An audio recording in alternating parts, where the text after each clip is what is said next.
Ahora, lamentablemente, la conexión de Internet es un poquito inestable y entonces es posible que tendremos problemas, esperamos que no.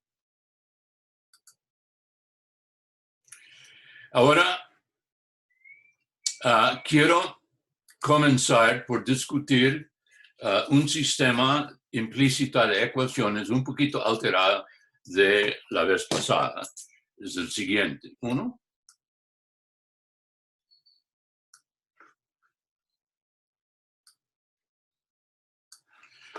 Es x al cuadrado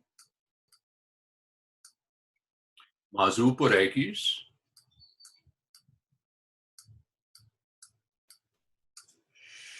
más y2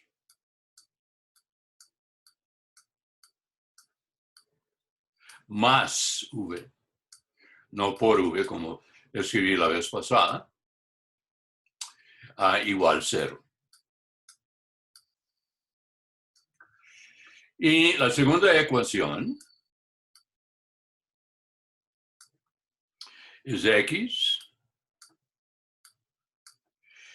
más y por u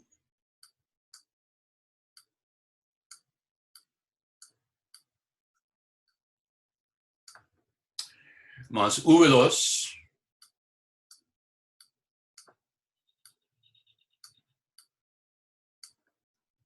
más x2v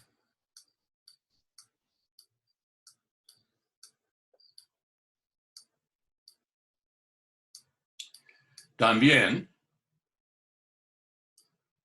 es igual a 0. Ahora, aquí tenemos dos ecuaciones en 4 incógnitas, x, y, u y v, y uno puede resolverles para expresar dos de ellas en función de las restantes dos. En este caso, es u de xy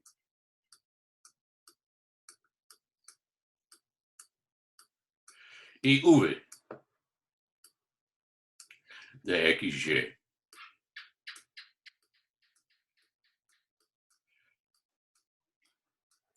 Entonces, este par de ecuaciones define un par de funciones, la función u y la función v, en términos de las variables independientes x y y.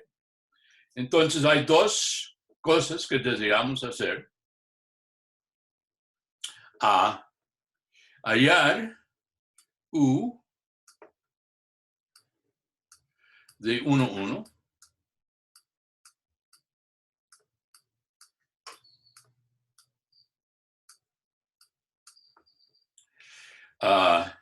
V de 1, 1.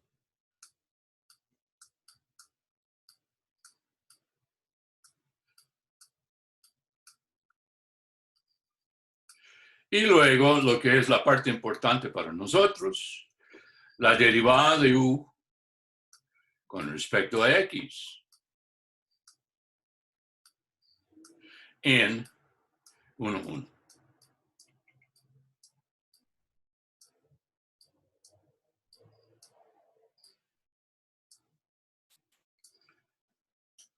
Entonces, para repasar, la situación es la siguiente.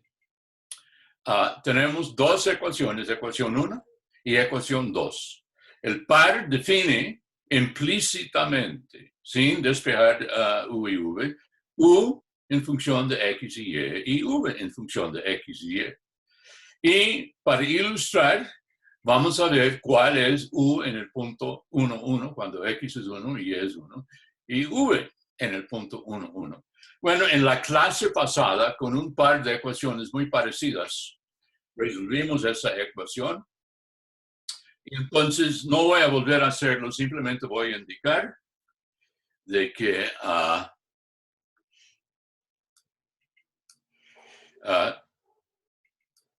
u, v,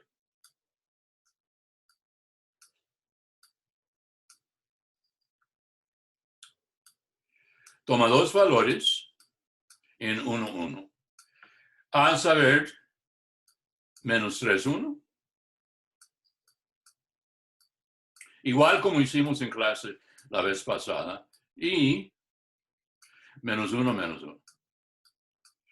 Ustedes pueden chequear eso en la casa. Bueno, ahora viene la pregunta, ¿cómo calculamos esto?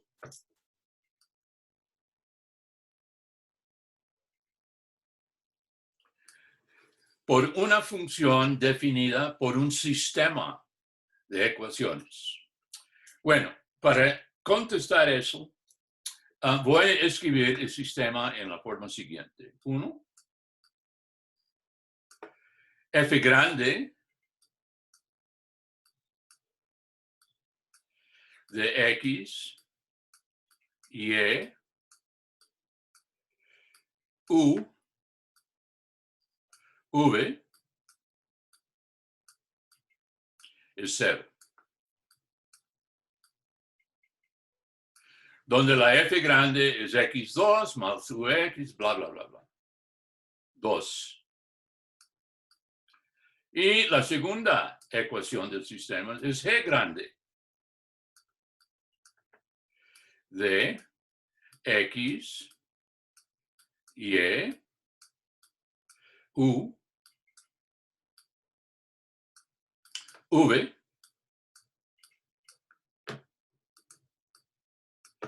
da 0. Ok. Y todavía deseamos, y g es la función, en este caso, x más y por u más v2 más x2v. ¿Ok? Pero nosotros tenemos en este par de ecuaciones f igual 0 y g igual 0, funciones definidas implícitamente. X y y son independientes, u y v son funciones de x y y. Aplicando la regla de la cadena a ecuación 1, y derivamos ecuación 1 respecto a x, uno obtiene f1 por xx más f2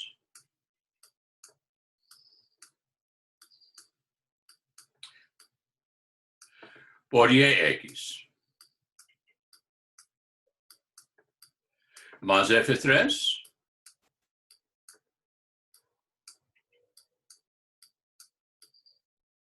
a ux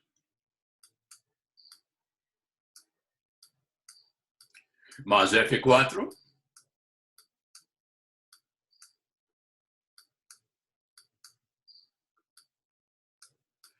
por vx es 0, porque la derivada de 0 es 0. Pero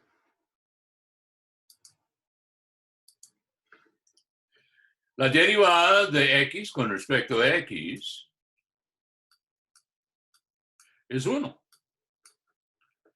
La derivada de y respecto a x y y son independientes, es 0. Por tanto, la ecuación se convierte en f1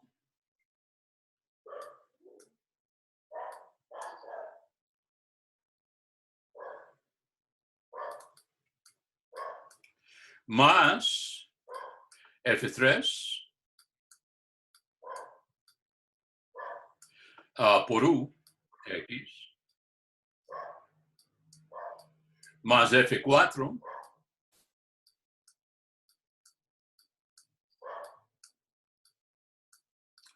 por vx es 0. Ahora, no se olvide, las incógnitas aquí son ux y vx. Entonces, reacomodando, uno obtiene la siguiente forma. uno tiene F3 UX más F4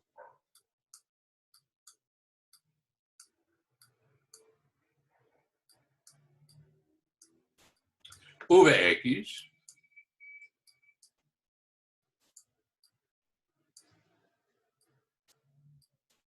es igual a menos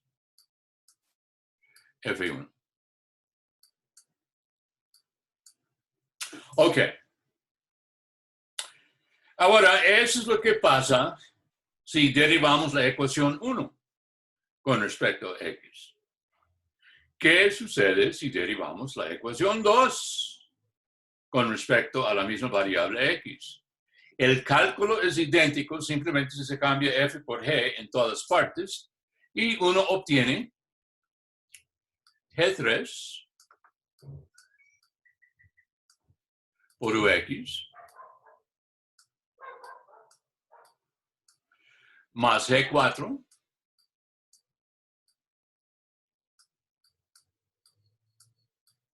Vx es menos G1. Solo es un cambio de notación. Obsérvase lo que hay a frente aquí. Este par de ecuaciones es un sistema de dos ecuaciones lineales en dos incógnitas. Las dos incógnitas son Ux y Vx. ¿Ok? Bueno, eso es un problema de colegio, un sistema de dos ecuaciones lineales en dos incógnitas. Aplicamos la regla de determinantes que dice que Ux es el cociente de dos determinantes.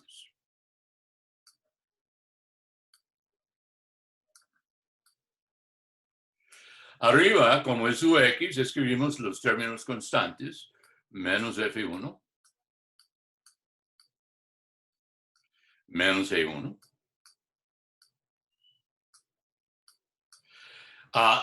Pero para los V's, los coeficientes F4,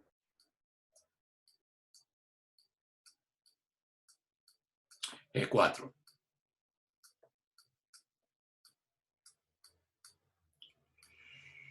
Abajo es simplemente el determinante de coeficientes F3,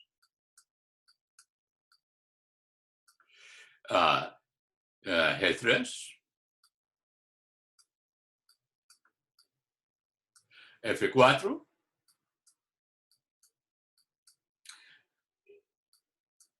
G4.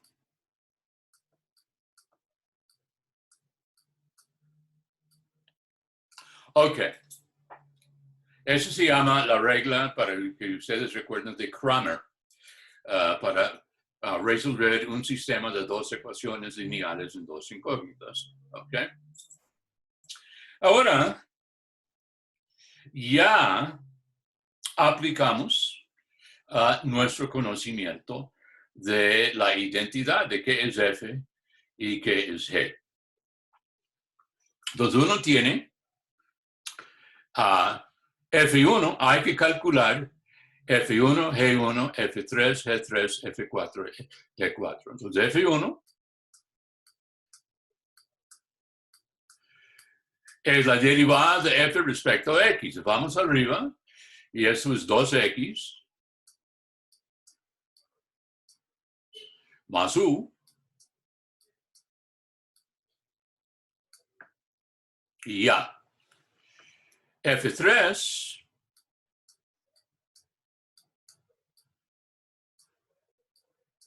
es la derivada de F respecto a U y eso es X. F4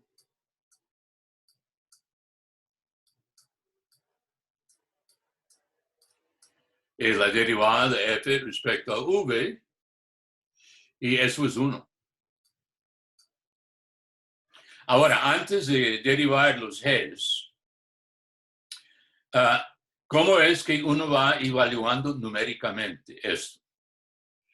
Bueno, nosotros tenemos que elegir para el par UV o bien menos 3, 1, o bien menos 1, menos 1.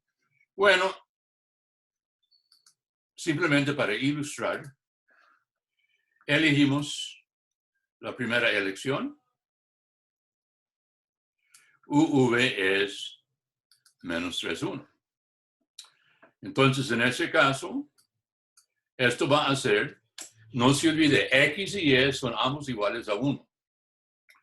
Entonces, uno tiene 2 por 1 más U, y U es menos 3.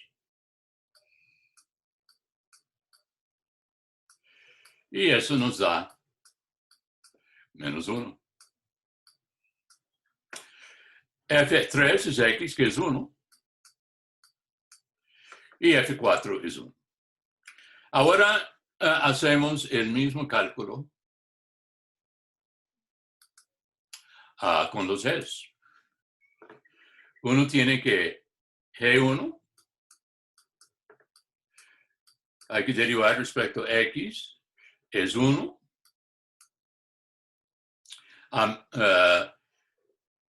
Más 2XV.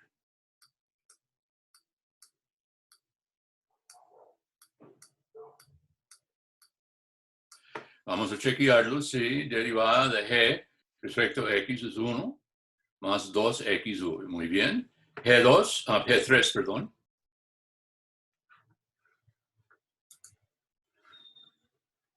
G3 es igual. Es derivada de G respecto a U, es Y. G4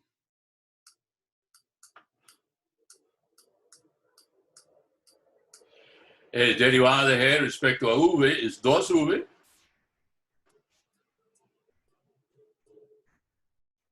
Más X2.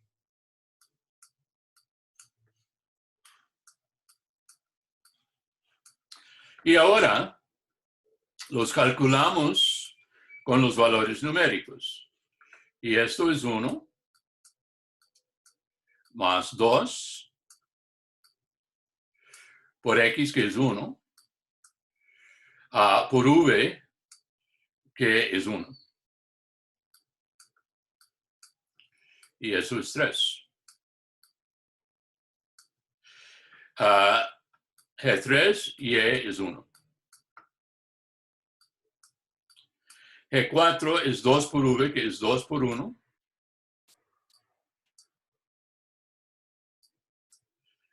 Más 1 cuadrado, 3. Ok, ya estamos listos para calcular UX. Eso es lo que está pedido en 1.1. Y lo tenemos en fórmula aquí. Arriba uno tiene menos F1. Entonces es menos 1, 1. Menos G1, menos 3. F4, 1. G4, 3.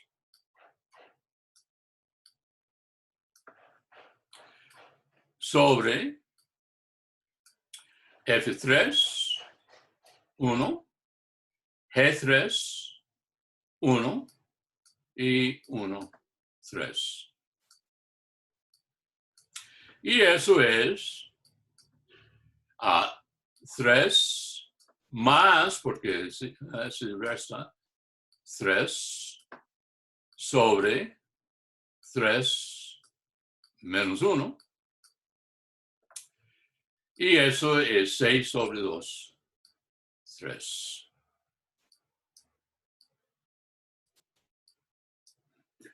Ok, entonces vea, Una cosa que alumnos siempre hacen cuando resuelven un tipo de pregunta de este tipo, llegan a la fórmula que Ux es el cociente de dos determinantes, ¿ok? Y escriben los elementos F1 menos F1, F4, etc. Luego calculen correctamente, como hicimos, la F1, la F3, algebraicamente, no numéricamente. Y sustituyen las expresiones algebraicas en los determinantes. No lo haga, por favor. Ustedes observan, no hay nada algebraica en los determinantes, puramente números. No usé los determinantes hasta que finalmente tenían los valores numéricos de las entradas. Luego ya hice la sustitución y era muy fácil calcular el determinante. ¿Ok? Ahora es igual para Vx. Se aplica la regla de Cramer para calcular Vx como el cociente de dos determinantes, etc. Obsérvase de que para que sea válida,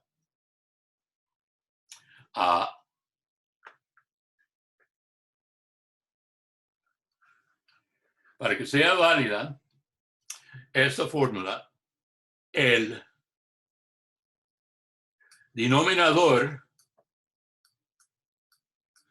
tiene que ser diferente de 0 en el punto XY. Igual como en los otros ejemplos de derivación implícita, todos nos daban fracciones para las derivadas pedidas. Bueno, esta también. Y el determinante siempre tiene que dar algo diferente de 0. En nuestro caso, era 2, que es diferente de 0. ¿Ok? Esto es el método general cuando uno tiene sistemas. Uno resuelve el correspondiente sistema lineal que sale al aplicar derivación implícita a cada una de las ecuaciones por separado. Una vez que lo hace, uno calcule usando la regla de Cramer, el cociente de dos determinantes,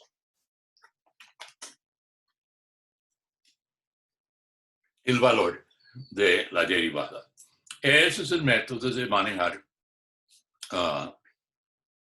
sistemas de ecuaciones. ¿Ok? Entonces aquí es el sistema original. Aquí lo convertí en un sistema general y aplicando la regla al sistema general obtuvimos el sistema de ecuaciones lineales, lo calculábamos, lo resolvimos usando la regla de Cramer, después de evaluar cada de las entradas numéricamente y salió fácil. Ok, eso es todo lo que voy a decir pues sobre sistemas de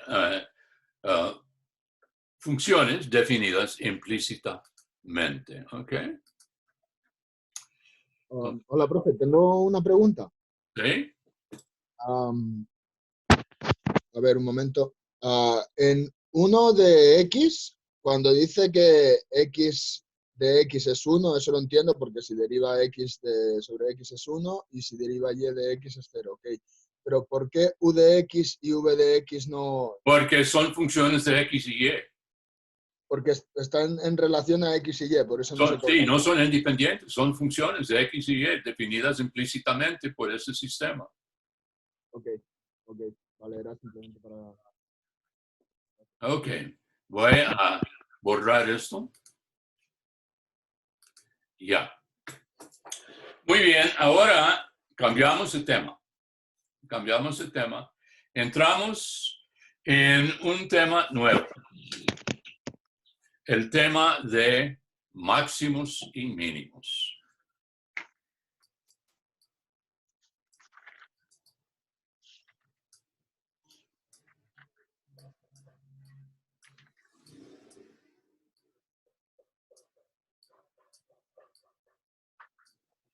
Máximos y mínimos. Ahora, ustedes saben, primero, siempre recuerde algo que repito y repito y repito, y eso es cálculo 3 es cálculo 1, simplemente para funciones de 2 y más variables, ¿ok? En cálculo 1, sea cálculo 1,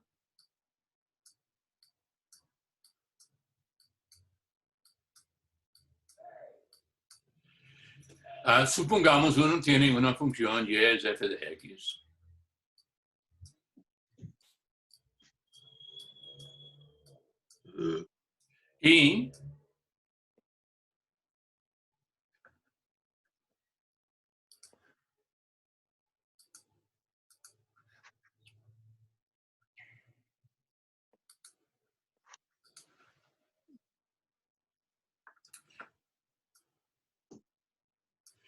Y f de a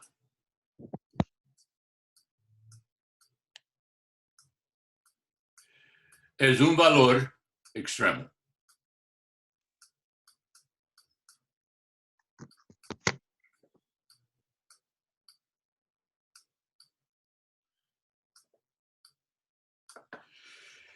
Ahora, entonces, el teorema que ustedes aprendieron es, y estamos suponiendo de que a es en el interior del intervalo donde la función está definida, que f' de a es 0. Esa es una condición necesaria. Si f de a es un máximo o es un mínimo, entonces la derivada en a es 0. Eso es lo que ustedes aprendieron en cálculo 1.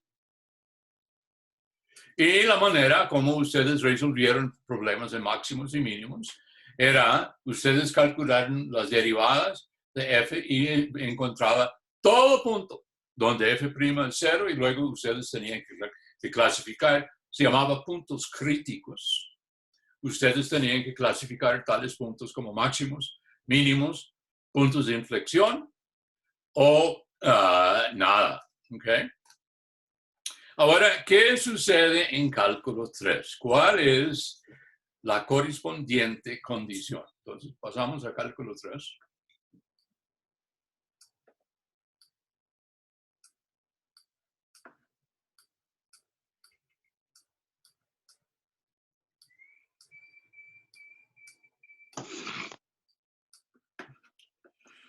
Un momento.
Momentito, por favor.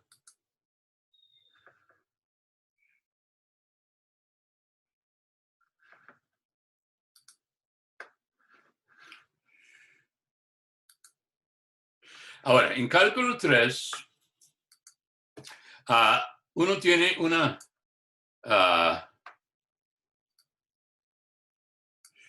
función z de 2 variables, f de xy.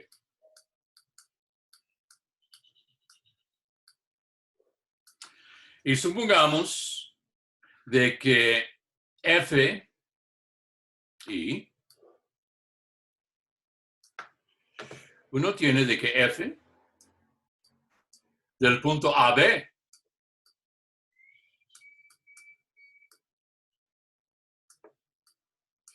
es un valor extremo.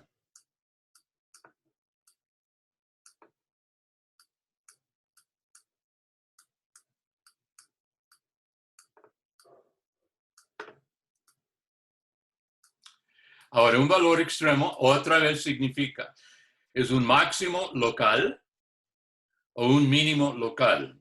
Máximo local dice que es más grande que todos los valores cerca. Es un mínimo local, dice, es más chico que todos los valores cerca. Igual como en cálculo 1, ¿ok? Ahora, ¿cuál es la condición de que f cumple en el punto AB? Bueno, lo que cumple es el siguiente. Fx en AB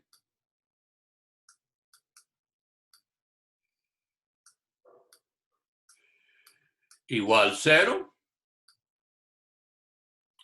y simultáneamente Fy en AB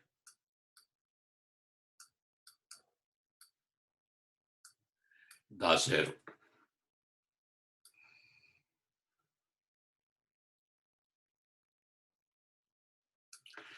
Eso es la condición en cálculo 3 que corresponde a f' igual 0 en cálculo 1, que las dos primeras derivadas simultáneamente dan 0.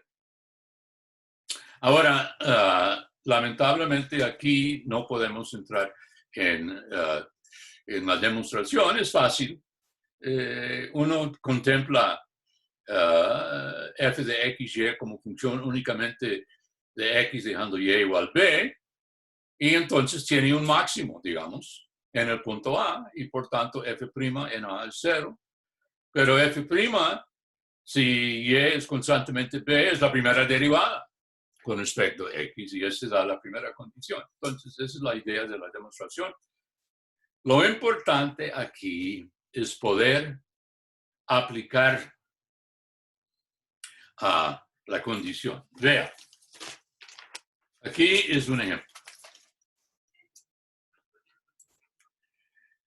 F de xy, perdón, quiero cambiar colores, entonces primero quito esto.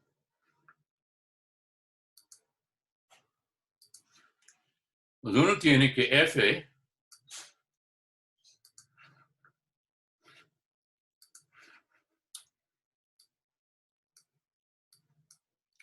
de xy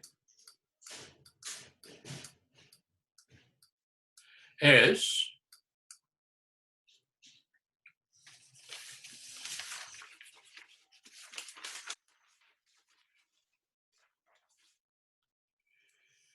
uh, 3 x2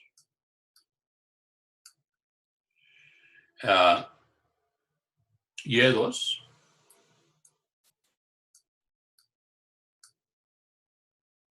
más 6xy cubo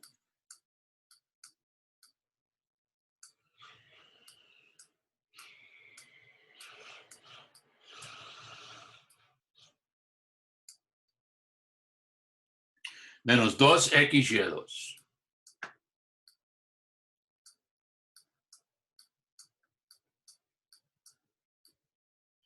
Ok, déjame chequear, es 3x2y2 más 6xy cubo menos 2xy2. Ok. Ahora, cualquier punto AB que cumple la condición que yo puse se llama punto crítico.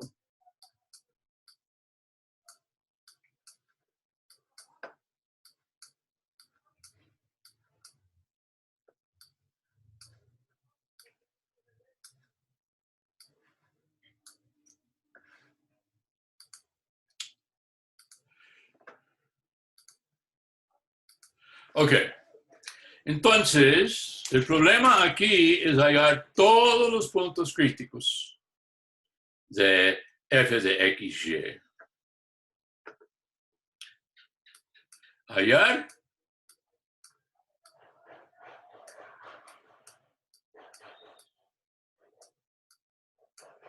Todo crítico.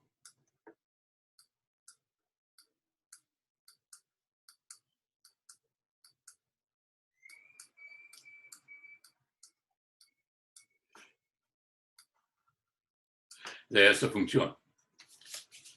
Bueno, según la condición de que las dos primeras derivadas deben anularse simultáneamente en tal punto, hay que calcular fx y fy. Bueno,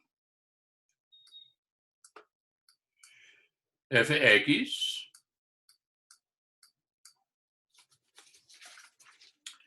es 6xy2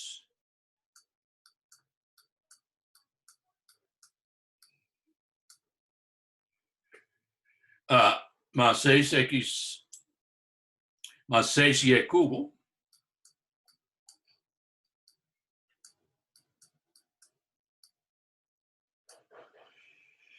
más, menos 2y2.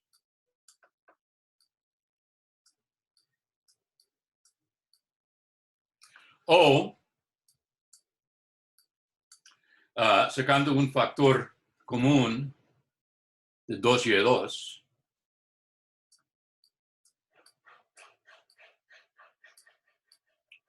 es 2y2 por 3x más 3y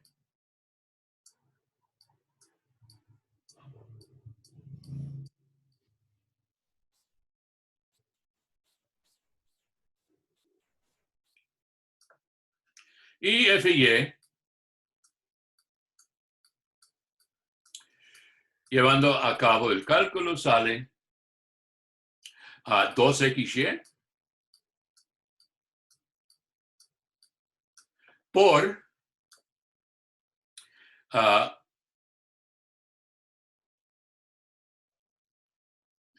3x más 9y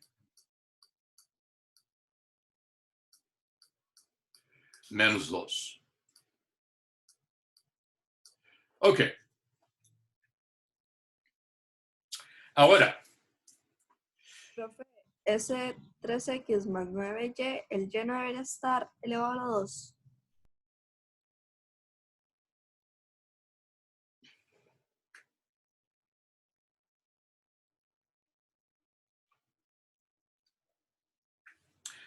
correcto.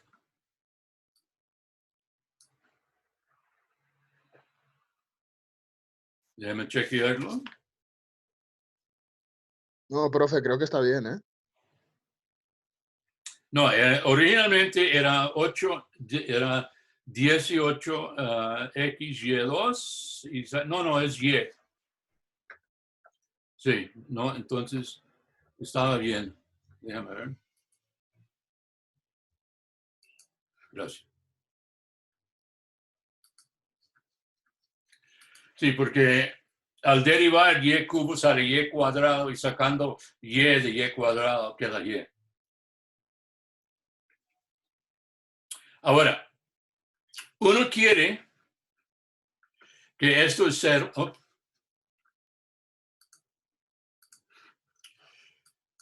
esto es 0 y este da 0. Y ahora, esta es una situación donde muchos alumnos van cayéndose en dificultades algebraicas. ¿Por qué? Porque hay un montón de alternativas para considerar, porque cuando es un producto de dos cantidades 0, sí y solo si uno de los factores da 0. Entonces, uno tiene que hacer aquí un árbol. ¿Recuerdan los árboles? Bueno, esta vez no es un árbol de derivadas, sino es un árbol de alternativas. Vea, llamamos este 1 y este 2. Ahora, uno dice, ¿qué sucede en ecuación 1? Bueno, uno tiene dos alternativas. O bien 2y cuadrado es 0. O sea, y es 0.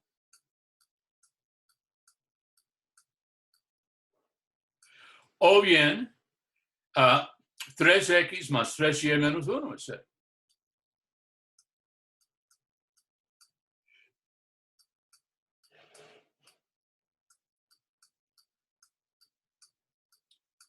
Da 0.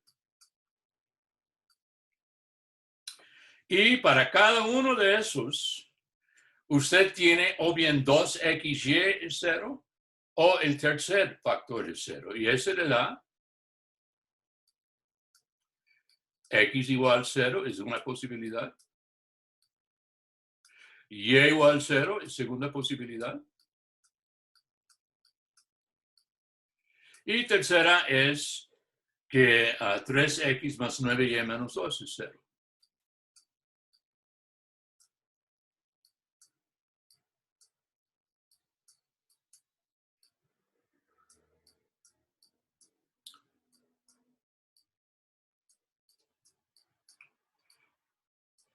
Y las mismas tres posibilidades para la segunda alternativa. O sea, x igual 0, y igual 0, o finalmente a 3x más 9y menos 2 es 0. Entonces, uno tiene 6 alternativas. ¿Ok? Uno va a lo largo de cada una de las ramas para examinar cada uno. Entonces, vamos a llamar 1, 2, 3, 4, 5, 6. Ahora, a veces uno ve, vamos a examinar cada uno en un momento, pero a veces uno descubre de que unas alternativas están incluidas como casos especiales de otras. ¿Okay? Pero, ¿qué pasa con uno? Bueno, uno tiene que x y y son 0, entonces uno tiene x, y es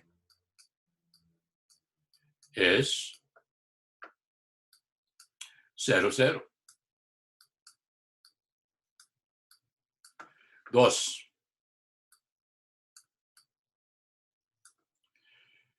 Uno tiene y igual 0, y igual 0. Entonces x, y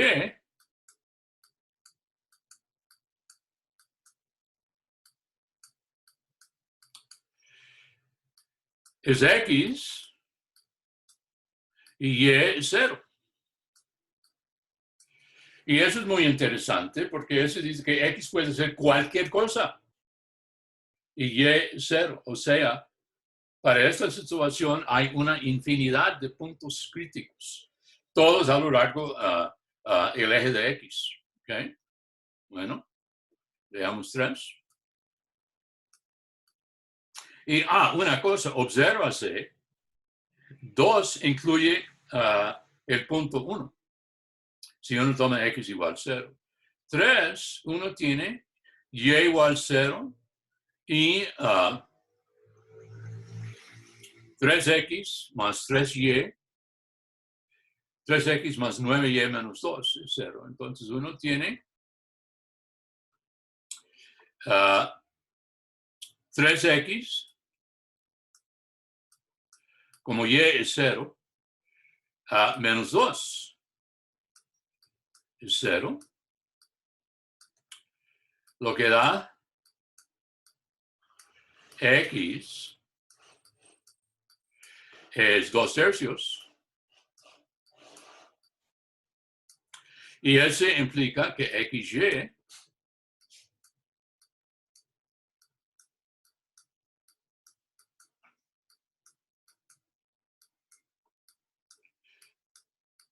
es el punto 2/3, 0. Y vea, 3, ese último, ese punto 2/3, 0, también está incluido en 2. Entonces aquí voy a escribir incluido en 2. Incluido en 2. Bueno, vamos a 4.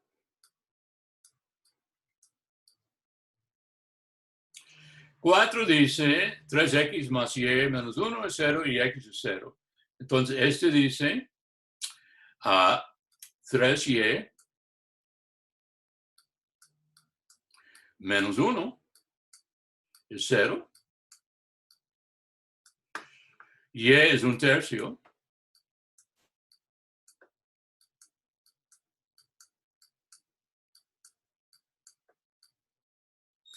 Y el punto crítico es 0, 1/3.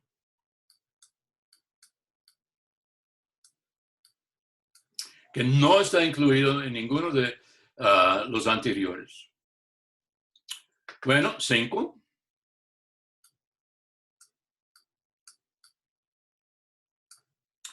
5 es y igual 0. Que dice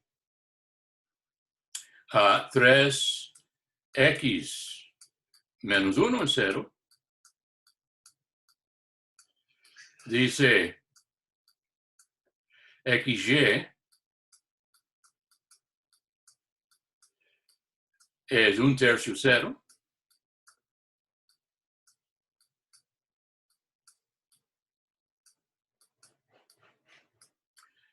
Pero eso está incluido en 2.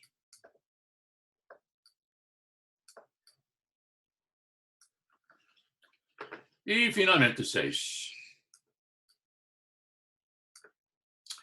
Uno tiene 3x más 3y es 1. 3x más 9y es 2. Y eso implica x igual y igual a 1/6.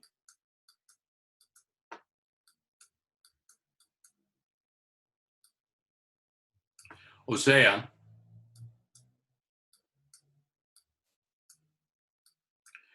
xy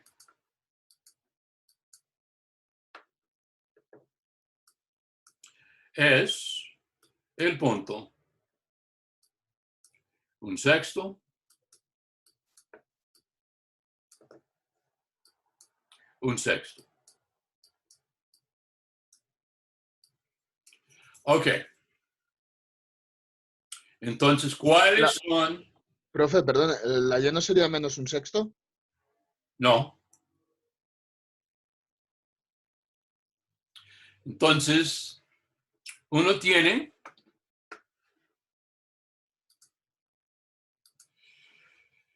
punto, en primer lugar, la infinidad de puntos críticos a lo largo de todo el eje de X. Segundo, uno tiene el punto 0, 1/3.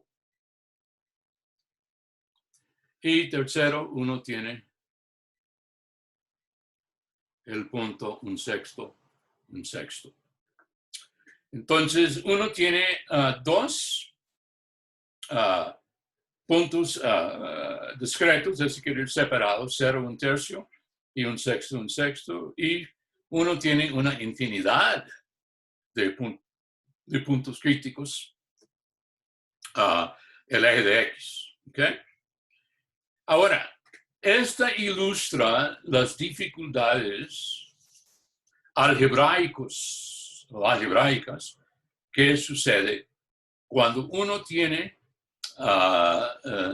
puntos críticos definidos por funciones o productos iguales a cero. Ecuación 1 y ecuación 2 a la izquierda. Esta y esta son productos igual a cero. Y cuando uno tiene un producto igual a cero, uno tiene que examinar cada factor por individual, tomando el valor cero. Y ver todas las alternativas que pueden acontecerse para no perder ninguna alternativa. Y como vimos aquí, salieron 6 alternativas. Unas son superfluas, como vimos, ¿ok? Pero así no se pierde ninguno. Y es mucho mejor encontrar unos casos superfluos en vez de, por pereza, ignorar casos importantes, ¿ok? Entonces, eso es el método de hallar los puntos críticos. Ahora, no hemos clasificado esos puntos. Es que uno pregunta, ok, esos son los críticos, pero uno es un máximo, uno nos da un mínimo, uno nos da lo que se llama punto de silla, que eso es lo que corresponde al punto de inflexión. Un punto de silla es un punto que no es ni máximo ni mínimo, aunque las dos derivadas se anulan. ¿Okay? Por ejemplo, déjame, bueno, antes de dar otro ejemplo de eso, ustedes recuerdan de cálculo 1, el método de clasificar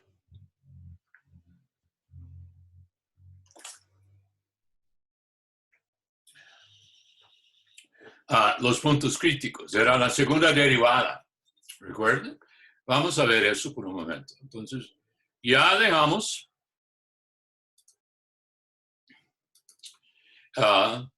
esto.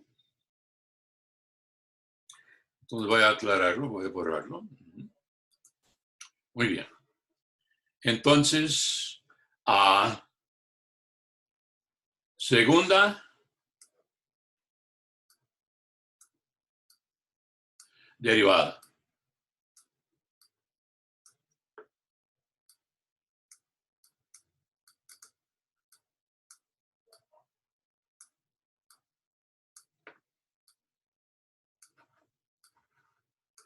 Ahora, en cálculo 1, ustedes tenían,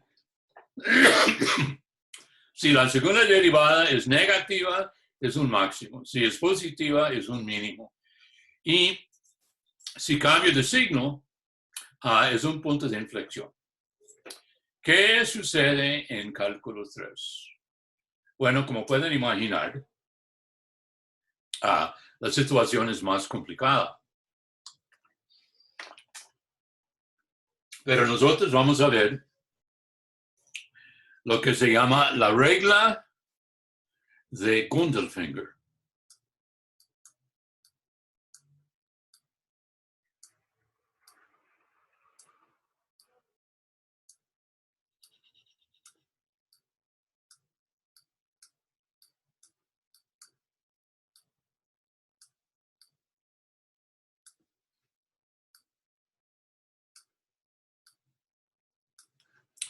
Gundelfinger, profesor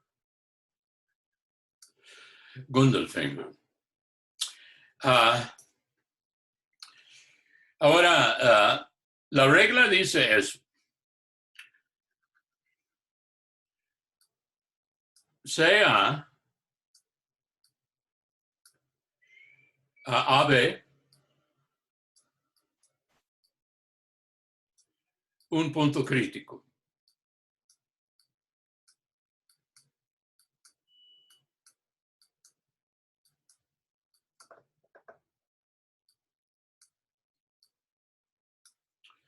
De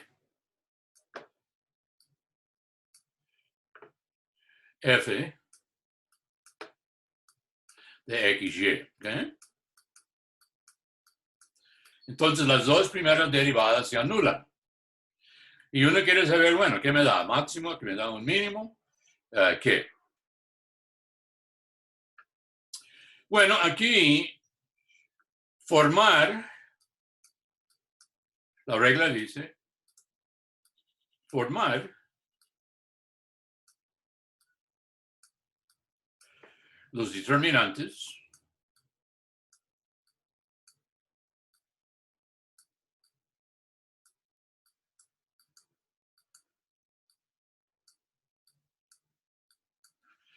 H1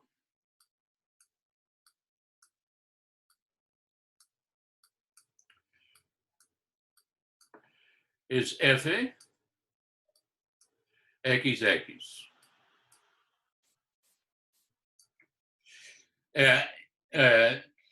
Es el determinante porque solo es un determinante de orden 1. ¿Okay? H2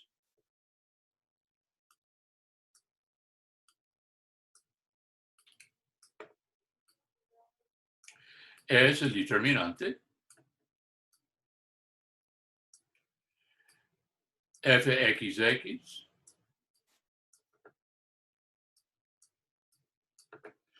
FXY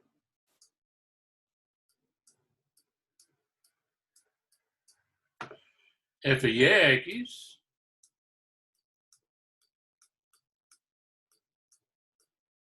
FYY.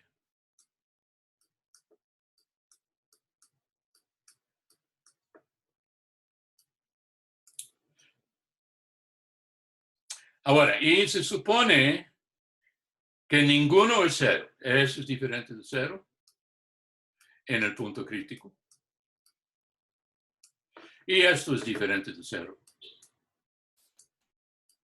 También en el punto crítico. Los dos deben ser distintos de cero. ¿Ok? Ahora, la regla dice, 1.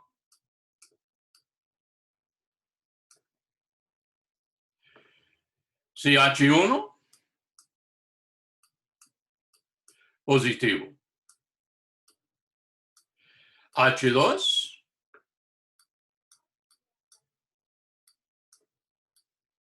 positivo implica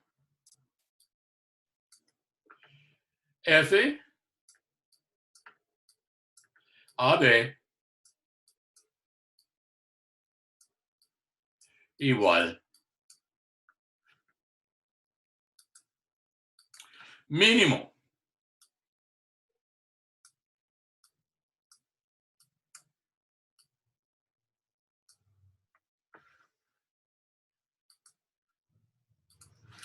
Segundo,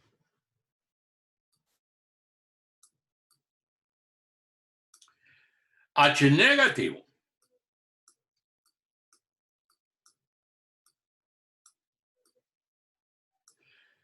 H2 positivo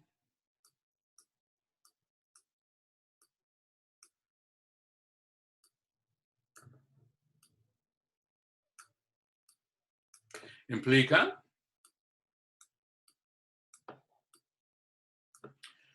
F AB es max. Yeah.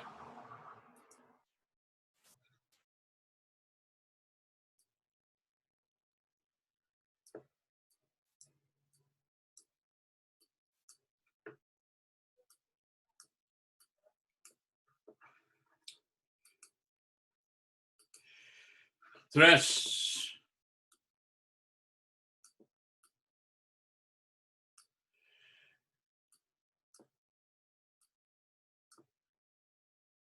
H1, oh, perdón, H2 negativo. Yeah.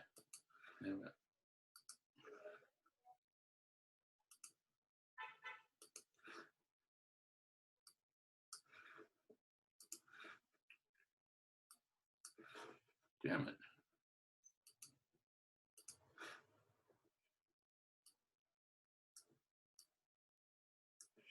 Implica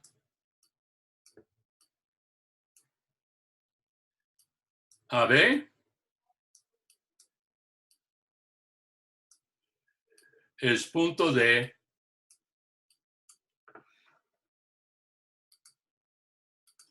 silla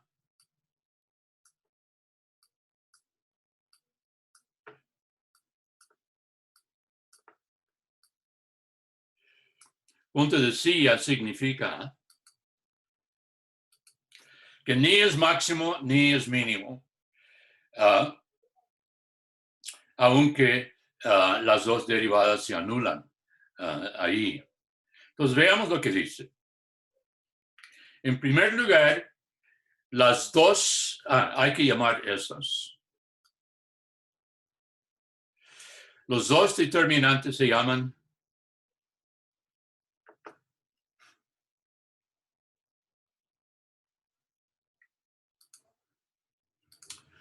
hessianos.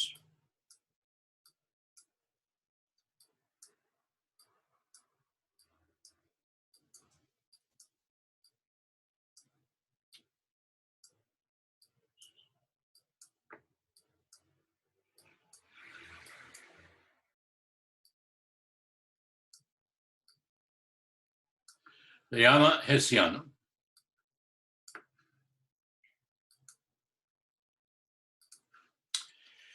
Ok, entonces, aquí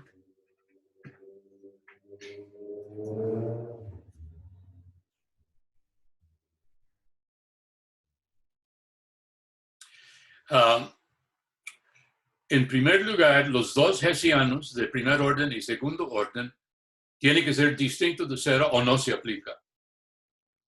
Y si uno de los hessianos es cero, ya la situación se pone mucho más complicada y ustedes normalmente no van a tener que preocuparse sobre esas patologías, ¿ok? Pero supongamos tenemos que los dos hessianos son distintos de cero. Y uno quiere saber cuál es el resultado. Bueno, resulta que en primer lugar, si los dos son positivos, bueno, con el cálculo 1, si la segunda derivada es positivo, es mínimo. Si los dos hessianos son positivos, es mínimo. Si el primer hessiano es negativo y los signos alternan, positivo, negativo, positivo, es máximo. Y finalmente, el único otro caso posible es H2 es negativo, no importa H1, y ese es punto de silla. Por ejemplo, si volvemos al ejemplo que acabamos de hacer con los 3 puntos críticos, bueno, recuerden, tuvimos el punto crítico.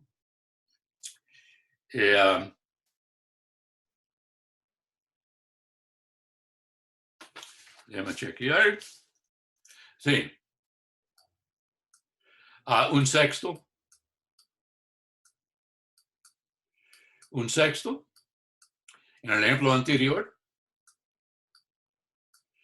Bueno, si uno calcule, dejo eso a ustedes en la casa. Si uno calcule H1,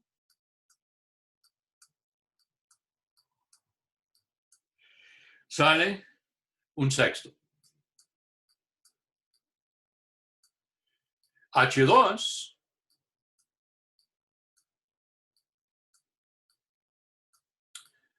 sale un 18avo.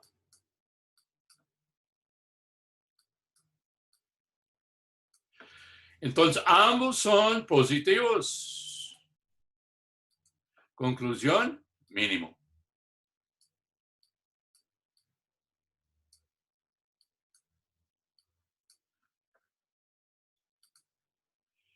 Ahora, ¿qué pasa con un tercio? Perdón, con 0 y un tercio, que fue el otro punto crítico discreto. Pueden chequear que H1 sale a 2 tercios.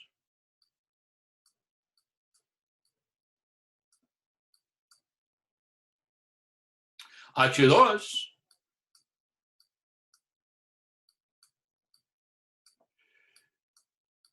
sale menos 4/9.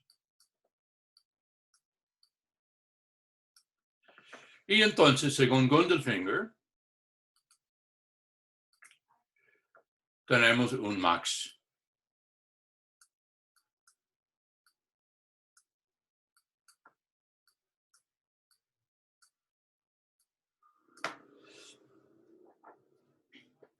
Y no se puede concluir usando esta regla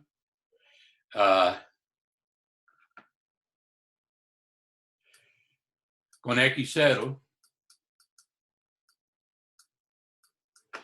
Esto implica que H1 es 0. Entonces no se puede usar. Aquí, pues, es un ejemplo de la aplicación del criterio de Gundelfinger. Ahora, déjame intercalar unas palabras sobre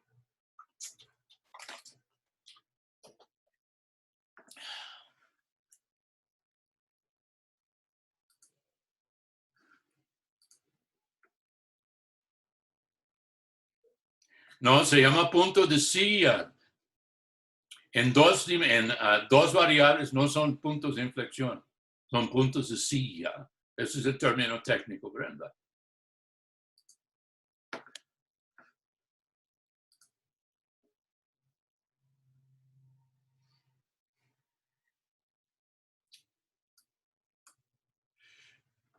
Ahora,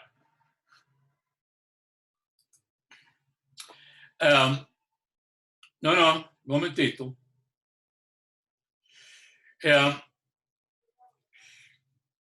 Vea el nombre hessiano y la terminología regla de Gundelfinger. El término hessiano es debido al nombre de Otto Hesse.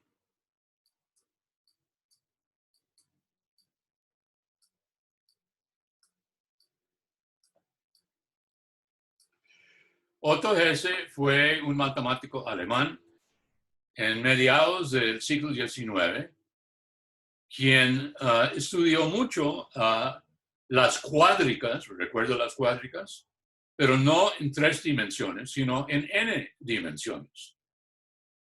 Bueno, él era profesor, y él estaba preparando un libro sobre las conferencias que él había dado sobre la teoría de cuádricas en Rn, cuando de un momento al otro se murió, muy inesperadamente. Su alumno de doctorado, Isaac Gundelfinger, decidió completar el libro de su querido profesor, y él publicó en un suplemento en el libro esta regla que nosotros veamos aquí.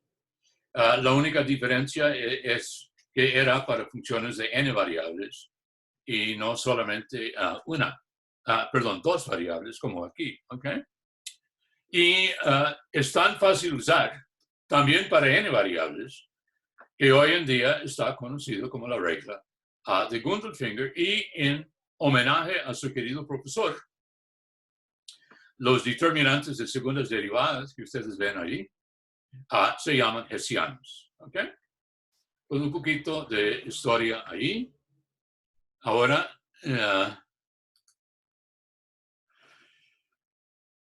veamos la...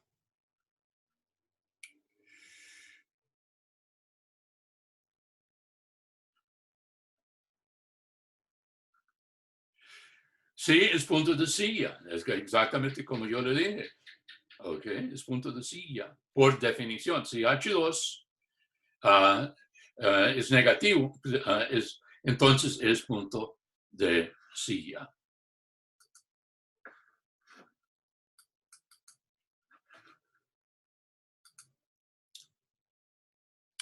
Ahora,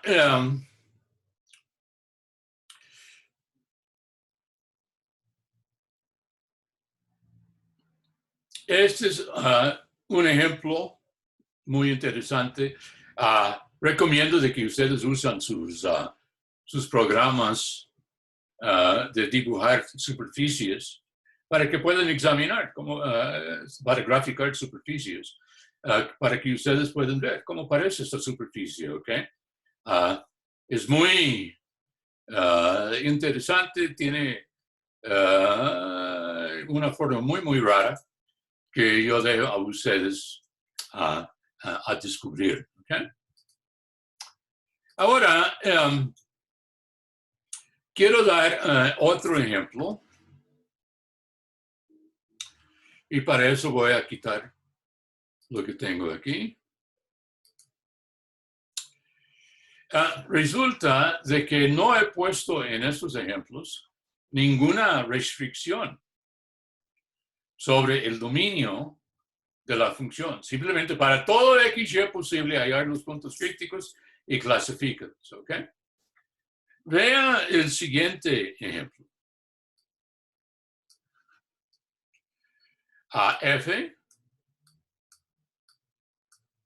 de XY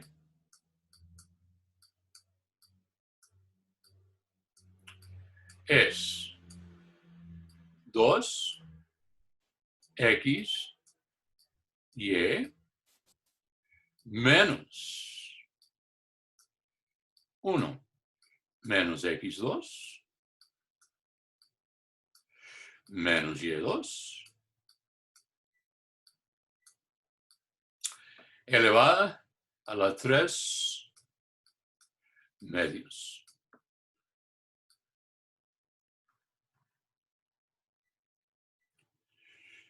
Y vamos a considerarlo adentro del conjunto S,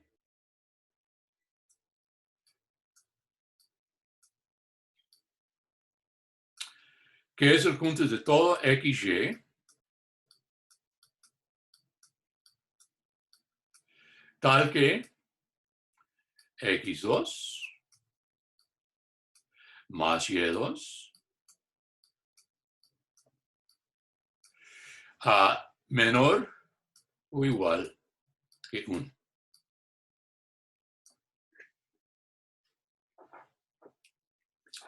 Ahora, el problema es lo siguiente. Hallar todos los puntos críticos en el interior y la frontera. Críticos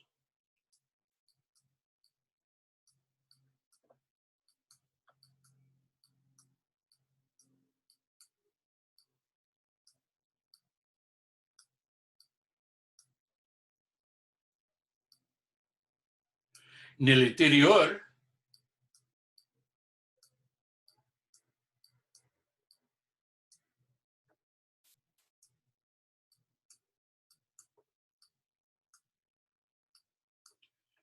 ahora el interior es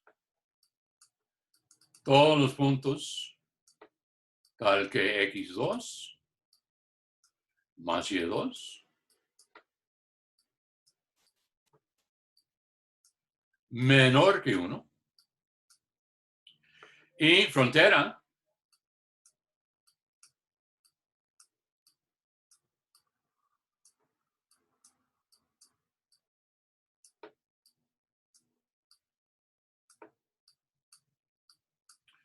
todos los puntos X2 más Y2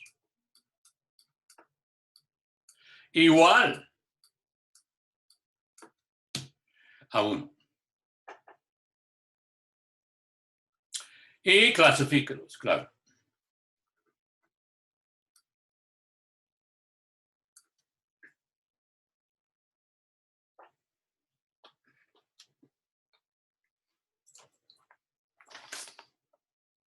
Ahora, obsérvese una cosa sobre el dominio S. En este caso, el dominio S es el dominio de definición de la función. ¿Por qué?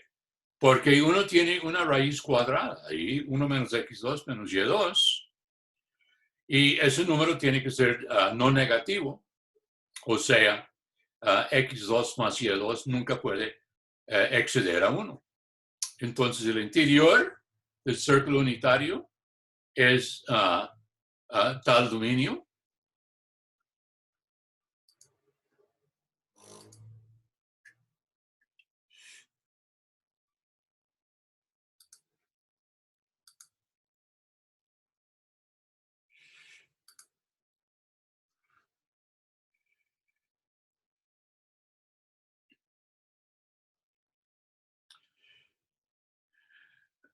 Sí, Fabricio, ¿cuál, Aurelio, qué es?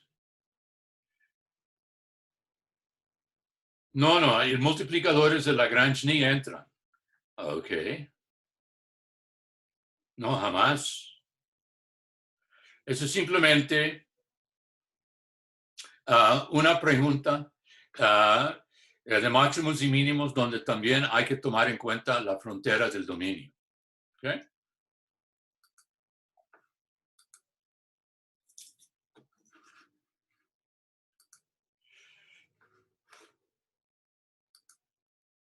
Ahora, en esto,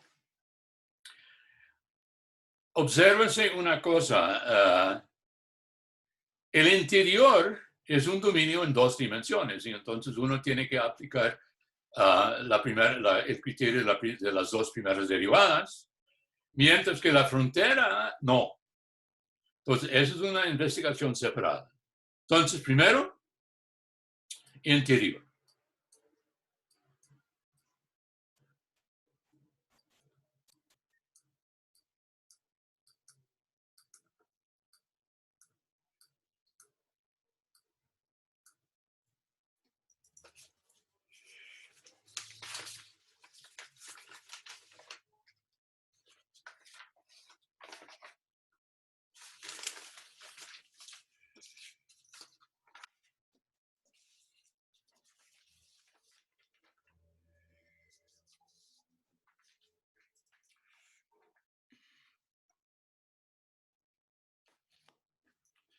Bueno, uno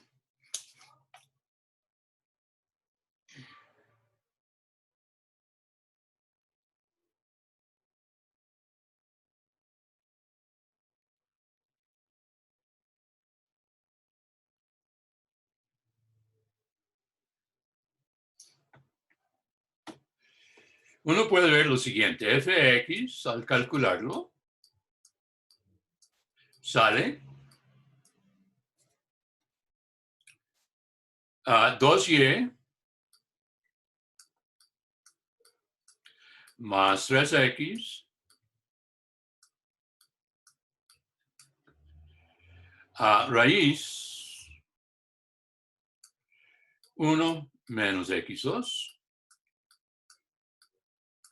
menos y2. Fy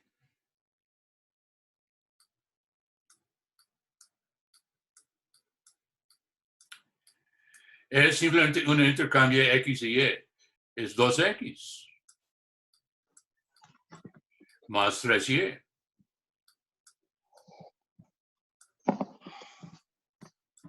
Por raíz 1 menos x2 menos y2. Ahora, así uno obtiene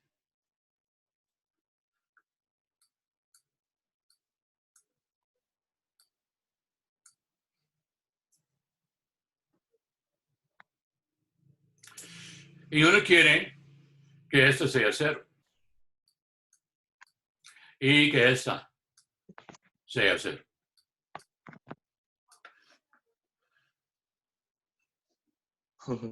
Me la comí. Momentito, por favor.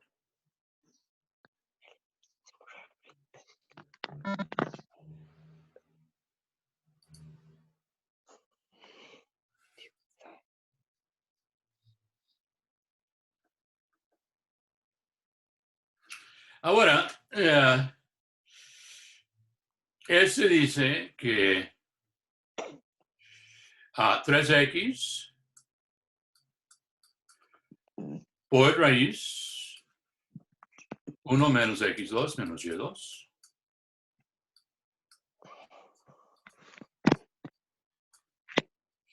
Por favor, quiero que ustedes bajen su volumen. Ok, les puedo oír.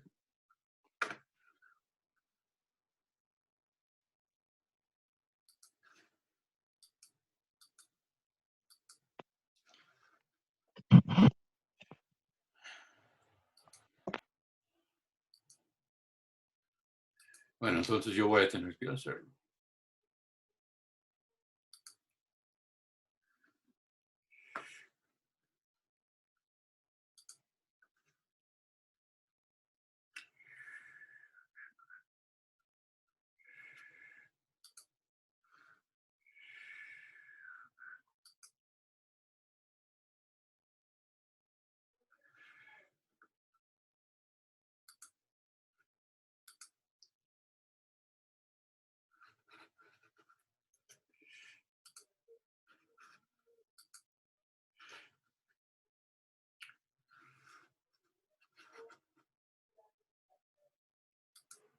Ok, ahora déjame poner eso.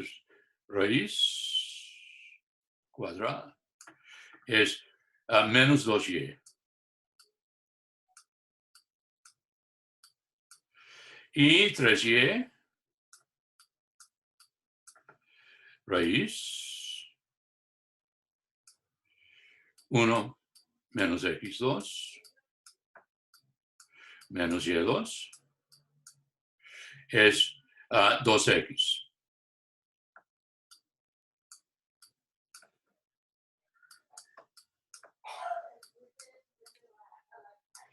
Ahora, obsérvese algo muy importante aquí. La condición de que estamos en el interior significa que esta cantidad aquí es diferente de 0.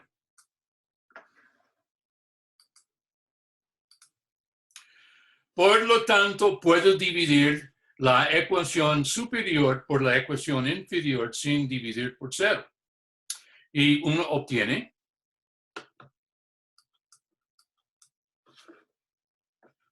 al volver a negro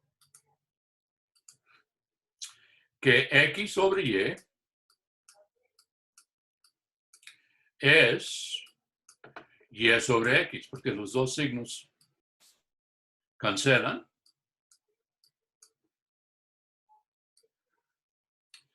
Eso significa que x al cuadrado multiplicando por cruz igual y al cuadrado. Ahora, un error que alumnos siempre cometen cuando llegan aquí, a este punto aquí es concluir, si x2 es y2, eso implica que x es y. No, ustedes no saben eso. Tal vez x es menos y. O uno tiene ambas posibilidades. Uno tiene que investigar con cuidado qué es la situación. Entonces, lo que vamos a hacer es, vamos a tomar la ecuación 1. Perdón, este no. La ecuación 1 es esto aquí. Y vamos a elevarlo al cuadrado para tener términos encuadrados. Entonces, uno tiene 1 al cuadrado. Ese me da 9x2 por 1 menos x2.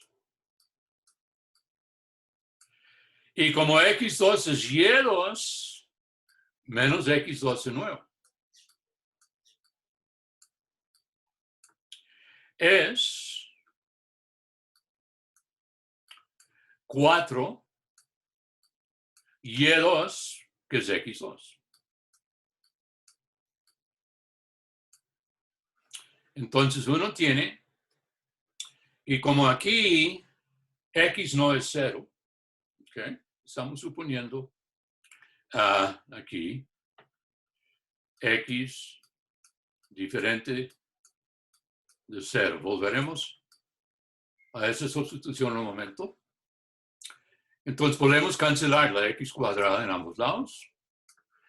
Y tenemos que 9 menos 18 x2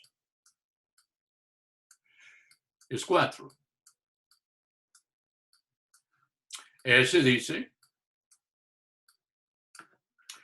que x2 es 5 sobre 18. También y2, por tanto,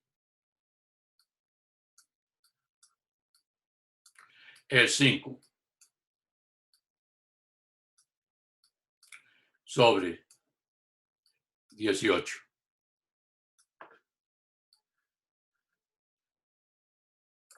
Y ahora, uno pone en ecuación 1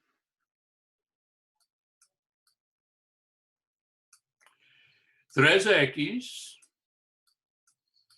por raíz de 1 menos 5 sobre 18, 5 es menos 10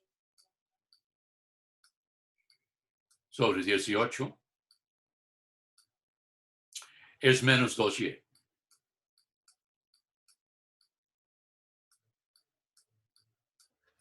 Bueno, este dice que 3x por raíz de 8 sobre 18, que es 4/9, es menos 2y.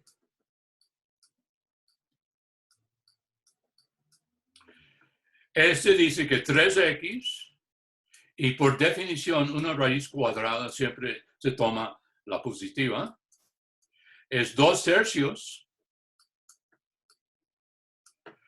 es menos 2y.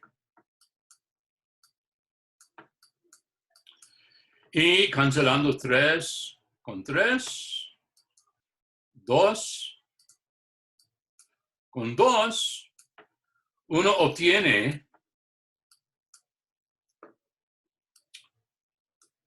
x es menos y. Entonces, x cuadrado igual y cuadrado, en este caso, no implica x igual y, sino implica x igual menos y. Y así ya tenemos los siguientes puntos críticos. De estas ecuaciones uno tiene xy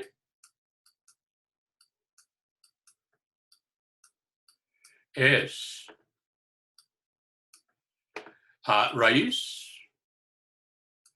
de 5 sobre 18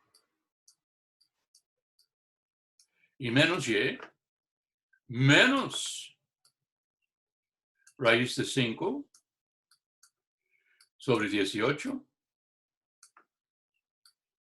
y también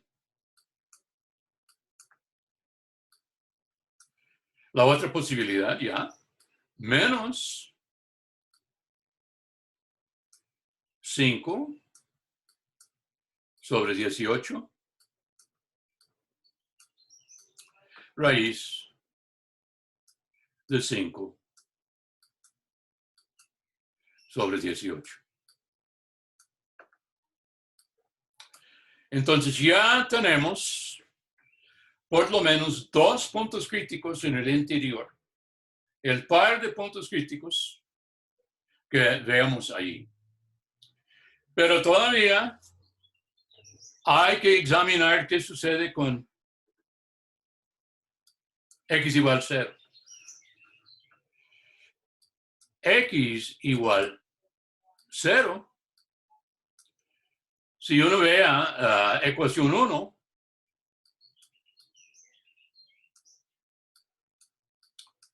implica y igual 0. Y ese dice que el punto crítico XY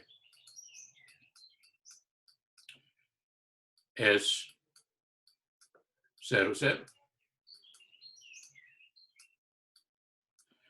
Entonces, igual, si uno pone qué pasa si Y es 0, entonces la ecuación 2 implica X es 0. Entonces, hay 3 puntos críticos en el interior.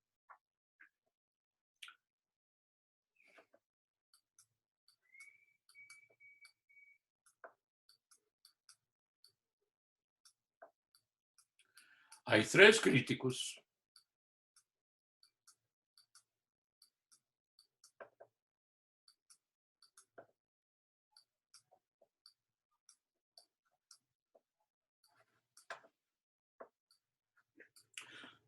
Ok.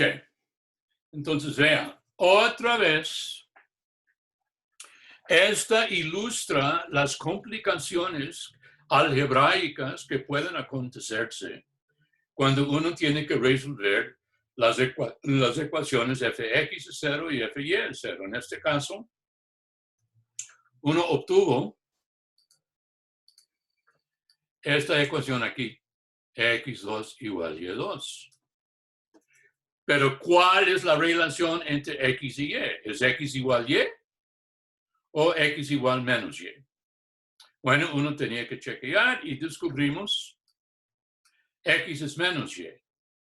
Entonces ya este par de ecuaciones aquí, sacando raíz cuadrada, uno toma las 2 posibles raíces cuadradas y nos dan este con x igual menos y esto con x igual menos y.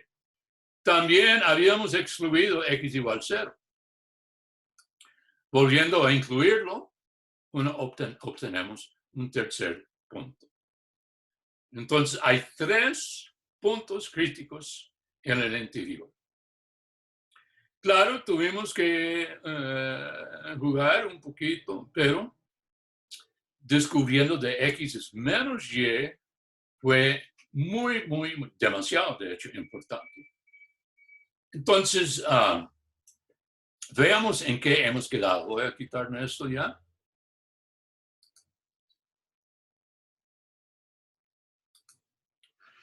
Y aquí está la situación.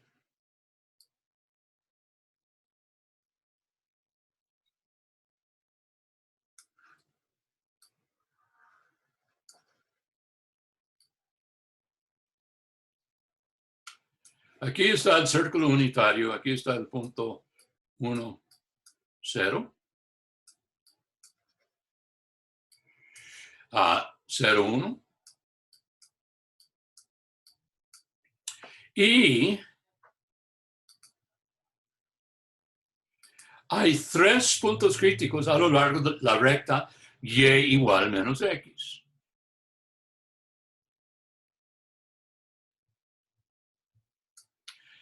Aquí está el punto.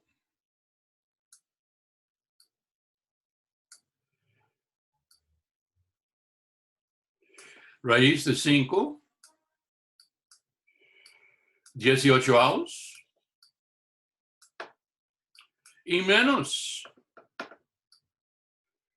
raíz de 5, 18avos.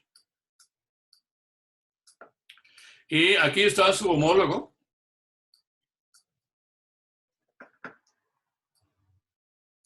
menos raíz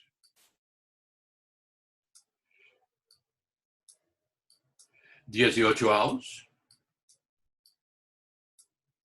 y raíz 5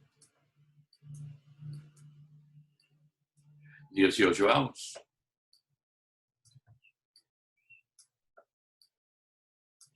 Y finalmente, el punto crítico en el origen, 0, 0.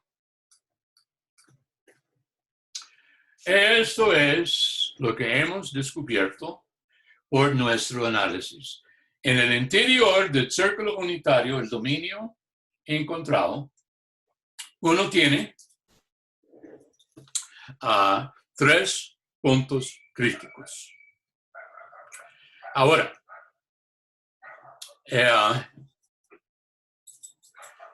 uno les gustaría clasificar usando la regla de Gundelfinger. Bueno, ustedes pueden hacer los cálculos en la casa, pero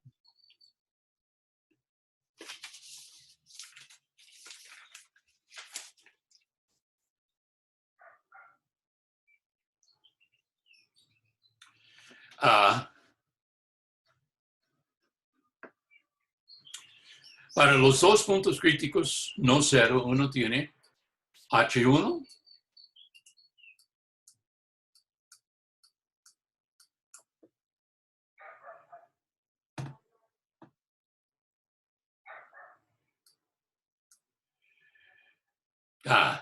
no quiero eso.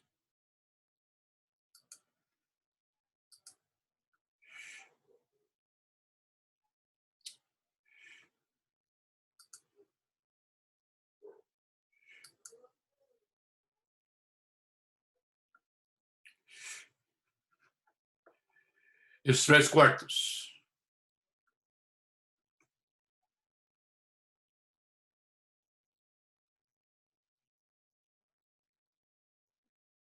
Déjame chequear ese último cálculo.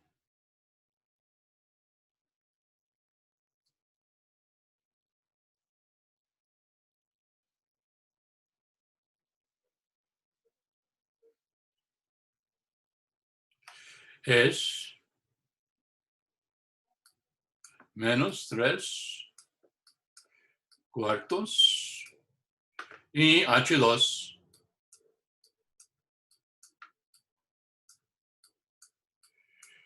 es menos 10.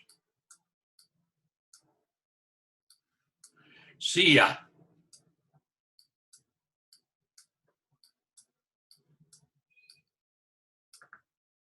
Eso es para los 2 puntos con radicales. Entonces, ambos son puntos de silla. Ahora, 0, 0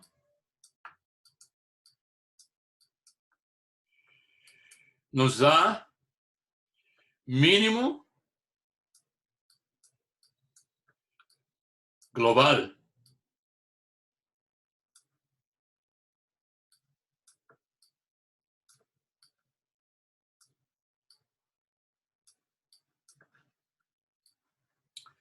Da el valor menos 1.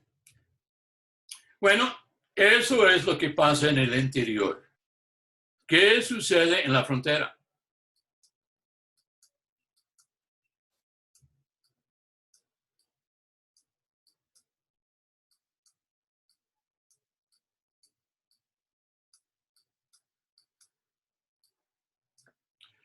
X2 más Y2 igual 1. Bueno, en tal caso F se colapsa a 2XY únicamente, porque el radical se anula en la definición de la función. Entonces, voy a usar la parametrización X es coseno T Y es seno t.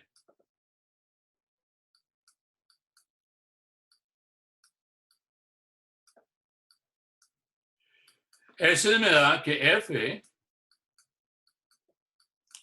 es 2 coseno t seno t o seno 2t. Bueno, y uno quiere saber dónde es que f toma su valor máximo y su valor mínimo. Bueno, el valor máximo de seno es más 1. Entonces, seno 2t igual 1. Sí y solo si a 2t es a pi medios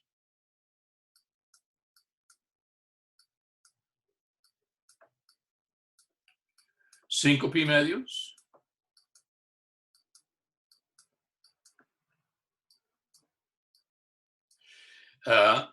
9 pi medios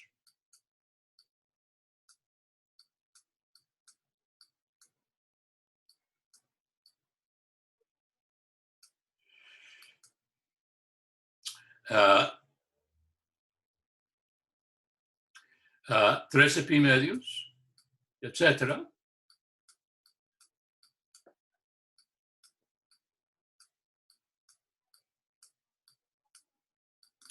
Y ese dice que t es igual a pi cuartos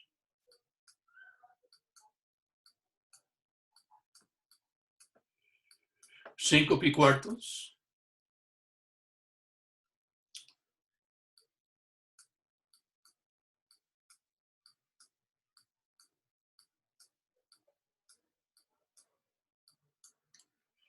uh, 9 pi cuartos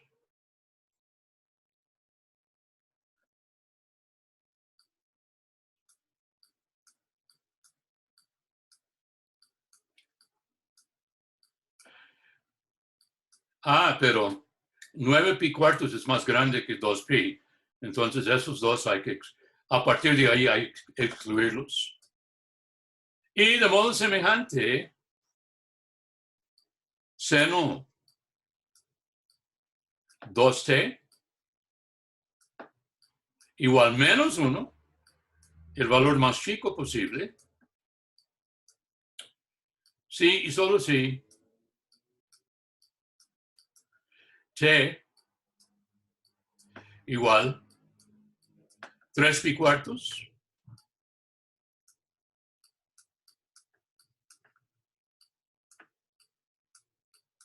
y 7 pi cuartos.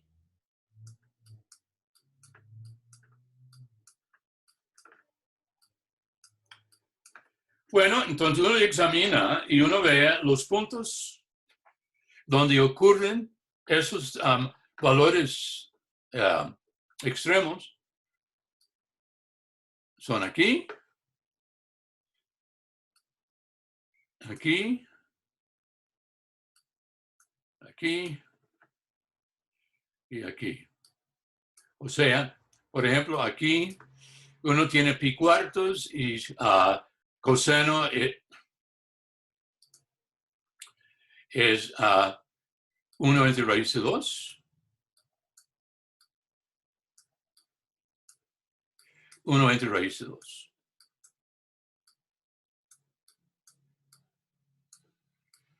Ese corresponde a pi cuartos.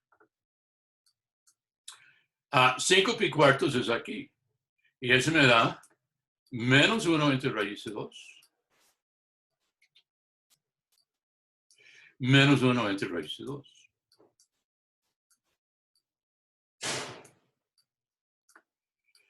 Ahora, 3 pi cuartos es aquí.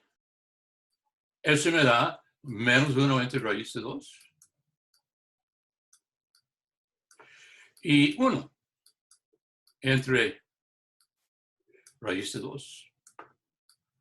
Y finalmente 7 pi cuartos es acá. Y eso me da 1 entre raíz de 2. Y menos 1 entre raíz de 2. Entonces, uno ve de que en la frontera hay 4 puntos donde la función toma un valor extremo que es más o menos 1. Y podemos ver de que si quieren,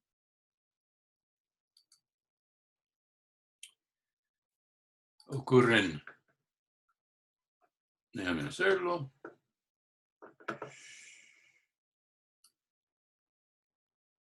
Aquí, aquí y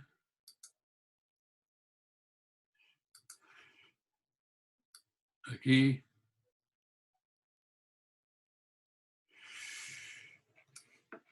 Y aquí.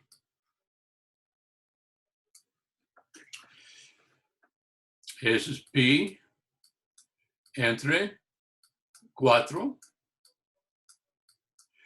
3 pi entre 4.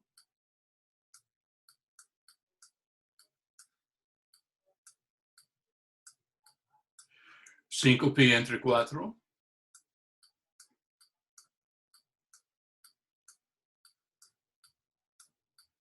Y 7 pi entre 4. Entonces, hemos hecho un análisis completo de esta función. Todos los puntos en el interior del círculo unitario, el disco, pues, donde ocurre puntos críticos, y lo podemos clasificar como puntos de silla y un mínimo. También a lo largo de la frontera se convierte en una función de una variable, en este caso la variable t, y habíamos 4 puntos extremos donde toma el valor más 1 y menos 1. ¿Ok? Entonces es un excelente ejemplo. Cubre casi todas las cosas. Claro, ustedes van a tener que verificar unos de los cálculos en la casa, pero ya ustedes tienen bastante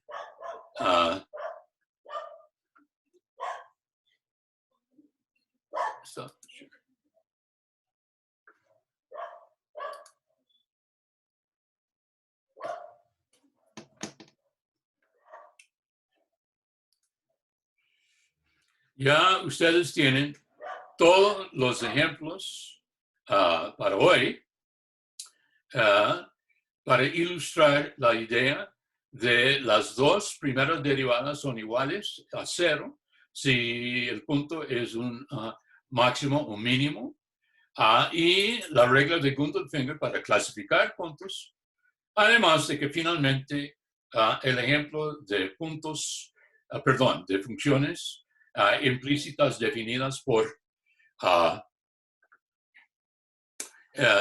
sistemas de ecuaciones, ¿ok?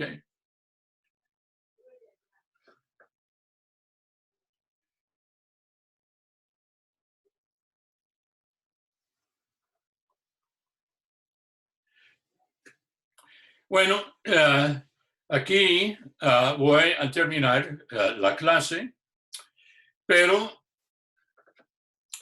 no se olvide, a las 10 habrá consulta. Y si tienen dudas en ese entonces, con mucho gusto los atienden. Hoy consulta es solamente 1 hora porque tengo un mandado que tengo que hacer. Eso es a partir de las 10, ¿ok? Entonces, muchas gracias y nos veremos.